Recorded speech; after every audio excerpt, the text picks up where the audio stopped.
Well, hello Internet, and welcome to part 10 of my How to Code PHP tutorial.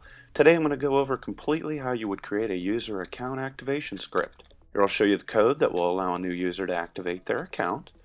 Obviously, you're going to need to connect to the database and include all the HTML needed. See my first How to Code PHP tutorial for that information. I'm just going to include the PHP code for the activation script to keep the article brief though. This code creates the account and then sends the email that the user will click to get their activation page, just to make you 100% clear exactly what an activation script is.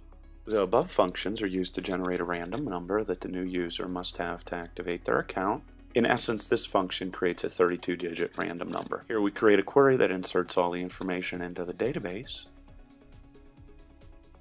The function MySQL query submits the query to the MySQL server for us. If there is a problem, an error is triggered and a message is printed to the screen. Here I'm testing that a row of data has been added to the database. Here I'm creating what will be the string of text that goes in the body of the email we are sending the new customer. We're placing a link to our activation page in the body of that message. The function MySQL insert ID will return the primary key for the last row accessed in the database. The mail function then sends the email to the new customer. When the customer gets the email, they will click the link inside and have their account activated by the following code. Remember, X is the primary key ID for the customer's new account. Here we're accepting the values X and Y and checking that they both have been set with a value. If they have, we're forcing the value of X to be of type integer.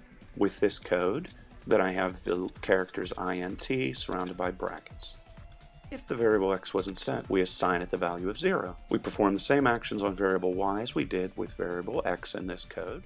Then we're checking that the passcode assigned to the variable y is 32 characters in length, because we know that is the length of the number we set. We create the query that will change the value of the SQL column named active if the passcode matches the passcode of the primary key we were sent. The function escape data strips out extra slashes and white space. I describe it in more detail in a previous PHP tutorial. If the query was successful, we print a message alerting the visitor to that fact. If not, we print an error message. Here we redirect the visitor to the index.php page or home page of the site, and the script continues on to the next slide. That is all that goes into creating a user activation page. Hope you learned a lot and hope that you found this script useful. If you have any questions, leave them in the comments section below.